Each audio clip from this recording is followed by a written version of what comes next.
परमात्मा तू एडा वड्डा है भी ये वड्डे वड्डे देवते दैंत महापुरुष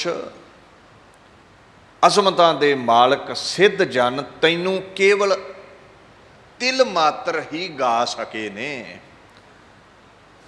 ਇਹਦੇ ਨਾਲੋਂ ਵੱਧ ਕੇ ਤੈਨੂੰ ਕੋਈ ਗਾ नहीं सकिया। भाव तू एडी बुलंद हस्ती है, सरबग है, तू सागर है, बूंद जितना ही तैनू बयान कर सकता है कोई, तिल मात्र भी तेरा अंत नहीं कोई पा सकिया। बाणी चाहुंदा है नाना खियान पुराण जस उत्तम, खट दर्शन गावह राम, शंकर करोड़ 33 ध्यायो, नहीं जानियो हर मरमाम। कहंदे तैनू वेदां ने गाया, बड़े बड़े कथा दे प्रसंग चल पे तेरी शान दे विच। ऐ महाराज पुराण भी तैनू गाउंदे रहे, शिवजी महाराज भी तैनू गाउंदे ने, शंकर जी तैनू गाउंदे ने, कदे रुदर होके गाउंदा है। किधरे तैनू 33 करोड़ देवते भी ध्याउंदे ने, पर तेरा मरमाम नहीं पा सके, तेरा अंत नहीं पा सके। They do not know the secret of his mystery। कोई नहीं जानदा तेरे असल भेद नूं, कोई नहीं जानदा तेरे असल दायरे नूं, गत नूं, अजमत नूं, बरकत नूं। कलगीधर पातशाह ने बड़ा सुंदर कहा दसम बाणी विच, देव भेव ना जान ही, जिस मरम बेद कतेब, सनक औ सन केस नंदन, पाव ही ना हसेब। ना ब्रह्मा जी तेरा अंत पा सके, ना देवी देवते तेरा अंत पा सके, ना वेद कतेब धार्मिक ग्रंथ ही तेरा अंत पा सके, ते ना ब्रह्मा जी दे लखते जिगर सनक आदि ही तेरा अंत पा सके, व्यासा जी भी तेरा अंत ना पा सके। तू एडा वड्डा है, तू एडा महान है, तेरी एडी उच्ची कीर्ति है। एक ना माधवाचार्य नाम दे महापुरुष होए ने, उन्हां दे द्वारा रचित अद्वैत वेदांत का बड़ा सरल ते संपूर्ण ग्रंथ है पंचदशी। वो पंचदशी च ना एक समझाउण लई साखी लिखी हुई है। कहंदे लूण दियां 10-15 डलियां समुंदर दे कंढे बैठियां सन, ते विचार वटांदरा आपस विच चलदा है, ते समुंदर की व्याख्या की जा रही है। हुण व्याख्या करदियां करदियां जिहड़ी आगू सी ना डली उन्हां दे विचों, उन्हें ये गल कही भी समुंदर बड़ा लम्मा है, समुंदर बड़ा डूंगा है। वो दूजी डली बोल पई भी नहीं समुंदर ऐसा है, समुंदर वैसा है। इउं विचार चली गई। सब डलियां ने आपो अपनी व्याख्या दी, तो जिहड़ी मुख डली सी ना जो आगू सी, कहंदी भी भैणो इदां कंढे ते बैठियां समुंदर नूं बयान करियां गल नहीं बननी, असल इहदा भेद पाउणा है ते इहदे विच उतरना पैना है, इहदे विच छलांग लाउणी पैणी है।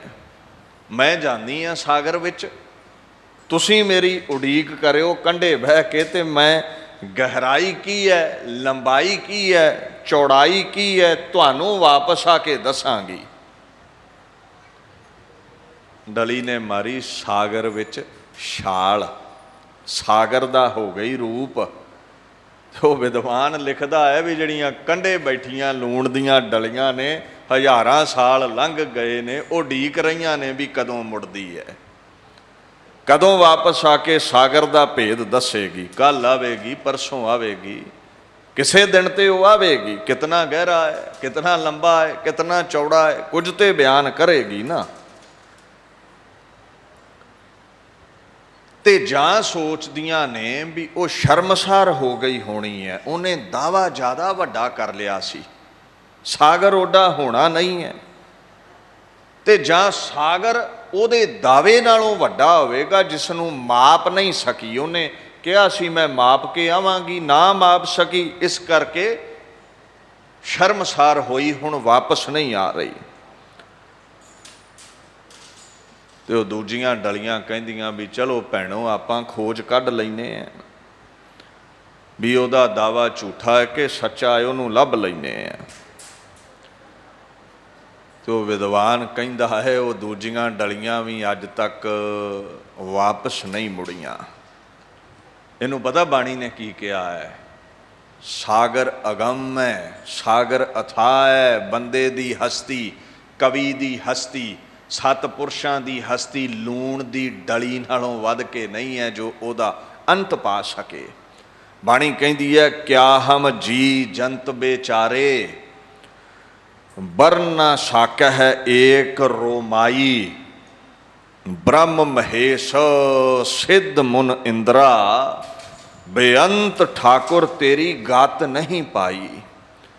ਕਹਿੰਦੇ ਮਹਾਰਾਜ ਅਸੀਂ ਮਾਮੂਲੀ ਜੀਵ ਜੰਤ ਹਾਂ, ਤੇਰਾ ਅੰਤ ਨਹੀਂ ਪਾ ਸਕਦੇ।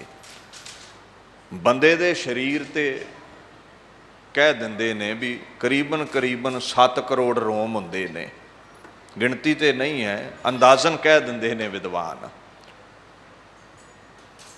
ਹੁਣ ਜੇ ਪਰਮੇਸ਼ਵਰ ਤੇਰੇ ਅੰਤ ਵੱਲ ਨੂੰ ਤੁਰੀਏ ਨਾ, ਤੂੰ ਏਡੀ ਬੁਲੰਦ ਹਸਤੀ ਹੈ, ਇੱਕ ਰੋਮ ਵੀ ਤੇਰਾ ਬਿਆਨ ਨਹੀਂ ਕੀਤਾ ਜਾ ਸਕਦਾ। ਇੱਕ ਰੋਮ ਵਿੱਚ ਹੀ ਖੰਡ ਬ੍ਰਹਿਮੰਡ ਨੇ ਤੇਰੇ, ਜਿਨ੍ਹਾਂ ਦੀ ਗਿਣਤੀ ਨਹੀਂ ਹੈ।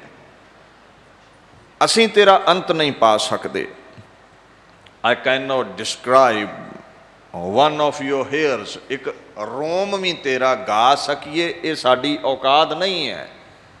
ਚਲੋ ਸਾਡੀ ਤਾਂ ਕਹਿੰਦੇ ਗੱਲ ਛੱਡ ਦਿਓ, ਸਾਡੇ ਤੋਂ ਜਿਹੜੇ ਵੱਡੇ ਨੇ ਬ੍ਰਹਮਾ ਜੀ, ਮਹੇਸ਼ ਜੀ, ਬੜੇ ਬੜੇ ਸਿੱਧ ਮੁਨੀ ਜਨ, ਉਹ ਵੀ ਇਹ ਅਕਾਲ ਪੁਰਖ ਤੈਨੂੰ ਬੇਅੰਤੀ ਕਹਿੰਦੇ ਨੇ, ਉਹ ਵੀ ਤੇਰਾ ਅੰਤ ਨਹੀਂ ਪਾ ਸਕੇ। ਤੂੰ ਐਸਾ ਸਾਗਰ ਹੈ, ਅਸੀਂ ਕੁਝੇ ਹਾਂ, ਅਸੀਂ ਛੱਲਾ ਹਾਂ, ਸਾਗਰ ਦਾ ਅੰਤ ਕਿੱਦਾਂ ਪਾ ਲਵਾਂਗੇ। ਅੱਛਾ ਇੱਕ ਹੋਰ ਗੱਲ ਹੈ, ਜਿਹੜੇ ਉਹ ਲੂਣ ਦੀਆਂ ਡਲੀਆਂ ਵਾਂਗੂ ਸਾਗਰ ਵਿੱਚ ਲੀਨ ਹੋ ਗਏ ਨਾ, ਜਦੋਂ ਪਰਮਾਤਮਾ ਵਿੱਚ ਇੱਕਮਿਕ ਹੋ ਗਏ ਤੇ ਉਹਨਾਂ ਵੀ ਕਹਿ ਦਿੱਤਾ ਵੀ ਪਰਮਾਤਮਾ ਅਕਥ ਹੈ, ਬਿਆਨ ਨਹੀਂ ਕੀਤਾ ਜਾ ਸਕਦਾ, ਉਹਦਾ ਅੰਤ ਨਹੀਂ ਪਾਇਆ ਜਾ ਸਕਦਾ। ਤੇ ਜਿਹੜੇ ਕਿਨਾਰੇ ਤੇ ਹੀ ਬੈਠੇ ਰਹਿ ਗਏ ਨਾ ਸਾਗਰ ਦੇ, ਤੇ ਉਹਨਾਂ ਨੇ ਇਹ ਦਾਵਾ ਕਰ ਦਿੱਤਾ ਵੀ ਸਾਗਰ ਦੀ ਹਸਤੀ ਬੜੀ ਛੋਟੀ ਹੈ, ਕਿਉਂਕਿ ਉਹ ਨੇੜੇ ਨਹੀਂ ਪਹੁੰਚ ਸਕੇ, ਉਹ ਡੂੰਘਾਈ ਨਹੀਂ ਮਾਪ ਸਕੇ, ਉਹ ਚੁੱਭੀ ਨਹੀਂ ਲਾ ਸਕੇ, ਉਹ ਕਰੀਬ ਨਹੀਂ ਹੋ ਸਕੇ। ਦੋ ਤਰ੍ਹਾਂ ਦੀ ਦੁਨੀਆ ਹੈ, ਜਿਹੜੇ ਅਭੇਦ ਹੋ ਗਏ, ਮੰਨਦੇ ਨੇ ਉਹਦੀ ਹੋਂਦ ਨੂੰ ਪਰ ਬਿਆਨ ਨਹੀਂ ਕਰ ਸਕਦੇ, ਅਲਫਾਜ਼ ਹੈ ਨਹੀਂ। ਗੁਰਮੁਖ ਜਨ ਕੁਝ ਮਨਮੁਖ ਨੇ, ਸਾਕਤ ਨੇ, ਜਿਹੜੇ ਕਰੀਬ ਗਏ ਹੀ ਨਹੀਂ, ਉਹਨਾਂ ਨੂੰ ਕੀ ਸਮਝ ਹੈ ਵੀ ਸਾਗਰ ਕਿਤਨਾ ਅਸੀਮ ਹੈ। ਕਹਿੰਦੇ ਜਿਹੜੇ ਨਜ਼ਦੀਕ ਹੋ ਗਏ ਨਾ, ਇੱਕਮਿਕ ਹੋ ਗਏ, ਅਭੇਦ ਹੋ ਗਏ, ਬਿਸਮ ਭਈ ਪੇਖ ਬਿਸਮਾਦੀ ਪੂਰ ਰਹੇ ਕਿਰਪਾਵਤ, ਪੀਓ ਅੰਮ੍ਰਿਤ ਨਾਮ ਅਮੋਲਕ, ਜਿਉ ਚਾਖ ਗੂੰਗਾ ਮੁਸਕਾਵਤ। ਉਹ ਕਹਿੰਦੇ ਜਦੋਂ ਚਖਿਆ ਉਹਦੇ ਨਾਮ ਦਾ ਸਵਾਦ, ਜਦੋਂ ਚਖਿਆ ਉਹਦੇ ਦਾਇਰੇ ਨੂੰ, ਇੱਕਮਿਕ ਹੋਏ ਉਹਦੇ ਨਾਲ, ਕਿਰਪਾ ਹੋਈ ਉਹਦੀ, ਕਹਿੰਦੇ ਬਿਸਮਾਦ ਵਿੱਚ ਚਲੇ ਗਏ, ਅਸਚਰਜਤਾ ਵਿੱਚ ਚਲੇ ਗਏ।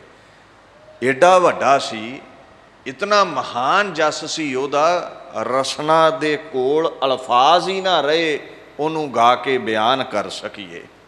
ਇਤਨਾ ਅਮੋਲਕ ਸੀ, ਉਹਦਾ ਮੁੱਲ ਪਾਉਣ ਜੋਗੇ ਨਾ ਰਹੇ ਅਸੀਂ। ਇਹ ਤੇ ਕਹਿੰਦੇ ਉਹ ਗੱਲ ਬਣੀ ਜਿਵੇਂ ਗੁੰਗਾ ਮਠਿਆਈ ਖਾਵੇ ਨਾ, ਤੇ ਉਹਦੇ ਚਿਹਰੇ ਦਾ ਨੂਰ ਵੇਖਣ ਵਾਲਾ ਹੁੰਦਾ ਹੈ, ਸਮਝ ਆ ਜਾਂਦੀ ਹੈ ਆਨੰਦਤ ਹੈ, ਪਰ ਉਸ ਰਸ ਨੂੰ ਜ਼ੁਬਾਨ ਬਿਆਨ ਨਹੀਂ ਕਰ ਸਕਦੀ। ਪਰਮਾਤਮਾ ਏਡਾ ਵੱਡਾ ਹੈ, ਕੋਈ ਉਹਦਾ ਅੰਤ ਨਹੀਂ ਪਾ ਸਕਦਾ, ਕੋਈ ਬਿਆਨ ਕਰ ਨਹੀਂ ਸਕਦਾ ਉਸ ਨੂੰ। ਖੈਰ ਇਹ ਦੁਬਿਧਾ ਹਜ਼ਾਰਾਂ ਸਾਲਾਂ ਤੋਂ ਬਣੀ ਹੋਈ ਹੈ।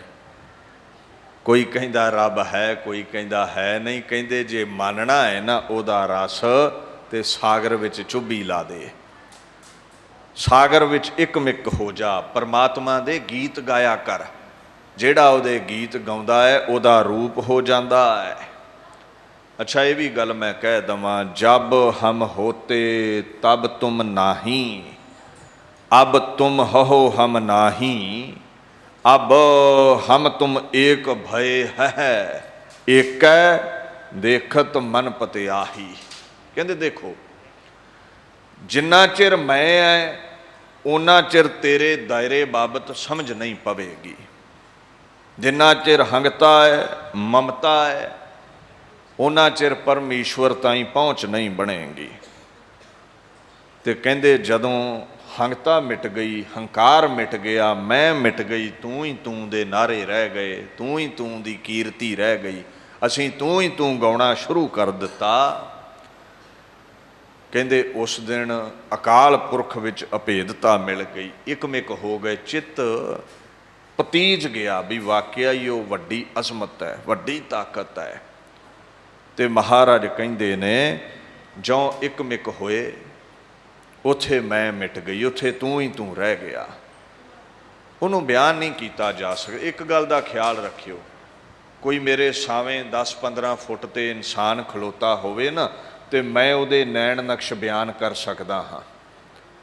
ਤੇ ਜੇ ਮੈਂ ਅੱਖਾਂ 'ਚ ਅੱਖਾਂ ਪਾ ਕੇ ਉਹਦੇ ਇਤਨਾ ਨਜ਼ਦੀਕ ਹੋ ਜਾਵਾਂ ਵੀ ਇੱਕ ਤਿਲ ਦਾ ਅੰਤਰਾ ਨਾ ਸਾਡੇ ਦਰਮਿਆਨ ਰਹਿ ਜਾਵੇ, ਅੱਖਾਂ ਵਿੱਚ ਅੱਖਾਂ ਪਈਆਂ ਹੋਣ, ਉਹਨੂੰ ਬਿਆਨ ਨਹੀਂ ਕੀਤਾ ਜਾ ਸਕਦਾ।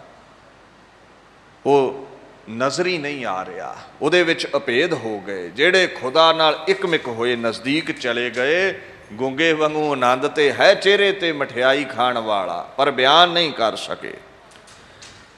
ਬਾਣੀ ਚਾਹੁੰਦਾ ਹੈ ਤੁਮਰੀ ਜੀ ਕਥਾ, ਤੁਮਰੀ ਜੀ ਅਕਥ ਕਥਾ, ਤੂੰ ਤੂੰ ਤੂੰ ਹੀ ਜਨ ਹੈ, ਹਉ ਹਰ ਜਪ ਭਈ ਨਿਹਾਲ, ਨਿਹਾਲ ਨਿਹਾਲ। ਐ ਪਰਮੇਸ਼ਵਰ ਤੇਰੀ ਕਥਾ ਤੂੰ ਹੀ ਜਾਣਦਾ ਏ। ਇਹ ਮੈਨੂੰ ਪਤਾ ਹੈ ਵੀ ਜਦੋਂ ਦੇ ਮੈਂ ਤੇਰੇ ਗੀਤ ਗਾਏ ਨੇ ਮੈਂ ਨਿਹਾਲ ਹੋ ਗਿਆ। ਫਾਰਸੀ ਦਾ ਲਫ਼ਜ਼ ਹੈ ਮੁਰਾਦਬੰਦ, ਭਾਵ ਮੇਰੀਆਂ ਸਭੇ ਇੱਛਾ ਪੂਰੀਆਂ ਹੋ ਗਈਆਂ। ਪਰਮਾਤਮਾ ਨੂੰ ਗਾ ਕੇ ਆਨੰਦ ਲਓ, ਸਾਗਰ ਵਿੱਚ ਚੁੱਭੀ ਲਾ ਕੇ ਆਨੰਦ ਲਓ, ਪਰ ਦਾਵਾ ਛੱਡ ਦਿਓ ਵੀ ਉਹਦੇ ਗੁਣਾਂ ਦਾ ਕੋਈ ਅੰਤ ਪਾ ਸਕਦਾ ਹੈ। ਨਾ ਕੋਈ ਹੋਇਆ ਹੈ ਤੇ ਨਾ ਕੋਈ ਹੋ ਹੀ ਸਕੇਗਾ ਜਿਹੜਾ ਉਸ ਦੀ ਸਮੁੱਚੀ ਅਜ਼ਮਤ ਨੂੰ ਬਿਆਨ ਕਰ ਦਵੇ। ਨਦੀਆਂ ਨਾਲੇ ਸਾਗਰ ਨੂੰ ਬਿਆਨ ਨਹੀਂ ਕਰ ਸਕਦੇ।